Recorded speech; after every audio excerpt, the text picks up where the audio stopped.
बॉलीवुड अभिनेता Sushant Singh Rajput suicide case में राजनीति गर्म हो गई है। पल पल मामले में घटनाक्रम बदल रहा है। अब शिवसेना के संजय राउत ने कई अहम सवाल उठाए हैं। संजय राउत का दावा है कि सुशांत सिंह राजपूत और उनके पिता के सिंह के बीच के रिश्ते बहुत अच्छे नहीं थे। सुशांत सिंह राजपूत पिता की दूसरी शादी से खुश नहीं थे, लेकिन सुशांत के परिवार ने कहा कि उन्होंने 2 शादियां नहीं की हैं। सुशांत के पिता के सिंह और चचेरे भाई नीरज सिंह बबलू ने संजय राउत से सार्वजनिक माफी की भी मांग की है और माफी नहीं मांगते हैं तो उनके खिलाफ कानूनी कार्रवाई की जाएगी। अभिनेता सुशांत सिंह राजपूत की मौत से जुड़े केस में अभिनेत्री रिया चक्रवर्ती ने मीडिया ट्रायल रोकने की मांग की है। रिया चक्रवर्ती ने सुप्रीम कोर्ट का दरवाजा खटखटाते हुए कहा है कि मीडिया ने पहले ही उसे सुशांत सिंह राजपूत की मौत का कसूरवार ठहरा दिया है। रिया ने अपनी याचिका में कहा है कि मीडिया में इस मुद्दे को लगातार सनसनीखेज बनाने की वजह से उन्हें गहरी मानसिक पीड़ा पहुंची है और उनकी निजता का उल्लंघन हुआ है। रिया चक्रवर्ती ने अपने हलफनामे में कहा कि पिछले 30 दिनों में 2 अभिनेताओं आशुतोष भाकरे और समीर शर्मा ने भी आत्महत्या की, लेकिन मीडिया ने कोई खबर नहीं दिखाई। अंडमान निकोबार को फास्ट इंटरनेट की सौगात मिली है।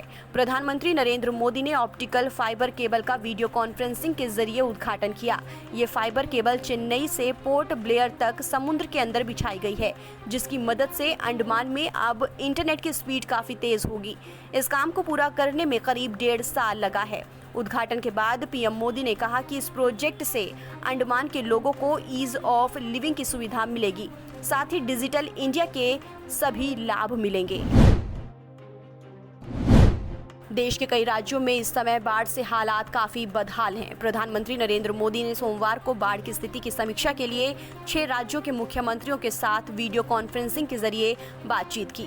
दक्षिण पश्चिमी मॉनसून और वर्तमान में बाढ़ की स्थिति से निपटने के लिए की गई तैयारियों की समीक्षा के लिए प्रधानमंत्री नरेंद्र मोदी ने 6 राज्यों असम, बिहार, उत्तर प्रदेश, महाराष्ट्र, कर्नाटक और केरल के मुख्यमंत्रियों के साथ एक बैठक की। राजस्थान में लंबे चले सियासी ड्रामे के बाद अब गांधी परिवार सक्रिय हो गया है। सोमवार को सचिन पायलट ने राहुल गांधी और प्रियंका गांधी वाड्रा से मुलाकात की। जानकारी के मुताबिक राजस्थान में सत्ता के नेतृत्व परिवर्तन की मांग को लेकर बगावती तेवर अख्तियार करने वाले सचिन पायलट के साथ सोमवार को पूरे गांधी परिवार की मीटिंग हुई। 14 अगस्त से शुरू होने वाले राजस्थान विधानसभा के सत्र से पहले सचिन पायलट गांधी परिवार की पहल पर मुलाकात करने पहुंचे।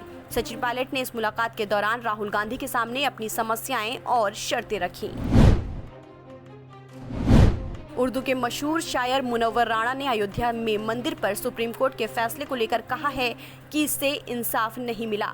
उन्होंने कहा कि विवाद में फैसला तो आया, लेकिन न्याय नहीं मिला। मुनव्वर राणा ने कहा कि सुप्रीम कोर्ट के फैसले को मानना अब मजबूरी है और वो इसे मान रहे हैं, लेकिन इंसाफ नहीं हुआ।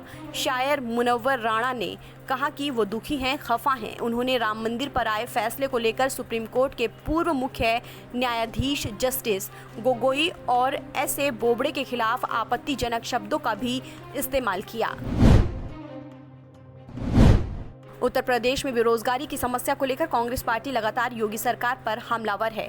पिछले कुछ दिनों में नौकरी चले जाने की वजह से आत्महत्या के मामले सामने आए हैं। अब प्रियंका गांधी वाड्रा ने ट्वीट कर यूपी सरकार से सवाल पूछा है। प्रियंका गांधी ने ट्वीट कर कहा कि हर साल इन्वेस्टर्स समिट में MOU साइन होते हैं, करोड़ों लगाकर इन समिट में ये काम कागजी शेर बनने के लिए किया जाता है। उत्तर प्रदेश में भयंकर बेरोजगारी है और आर्थिक तंगी की वजह से आत्महत्या कर रहे हैं। सरकार को ये बताना चाहिए कितने MOU धरातल पर उतरे, कितने युवाओं को रोजगार मिला। जम्मू कश्मीर कैडर IAS अफसर शाह फैसल ने एक बार फिर नौकरशाही में लौटने का फैसला किया है। शाह फैसल ने पूर्व में नौकरी छोड़कर अपनी राजनीतिक पार्टी बनाई थी, जिसके बाद वो घाटी में राजनीतिक संभावनाओं की तलाश करते रहे।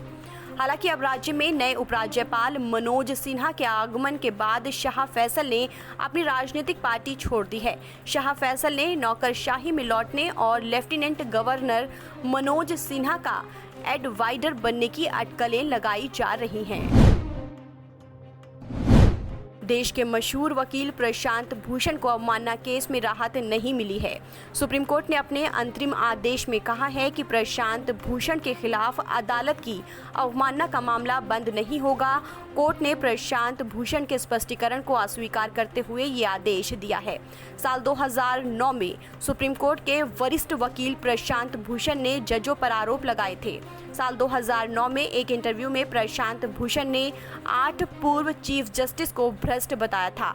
भूषण के इसी बयान के बाद उन्हें अवमानना का नोटिस भेजा गया था। इस केस की अगली सुनवाई 17 अगस्त को होगी। अच्छे अंतर्राष्ट्रीय संकेतों की बदौलत सोमवार को शेयर बाजार की शुरुआत बढ़त के साथ हुई। सेंसेक्स सुबह 128 अंकों की तेजी के साथ 38,168 पर खुला और कारोबार के अंत में सेंसेक्स 142 अंकों की तेजी के साथ 38,182 पर बंद हुआ।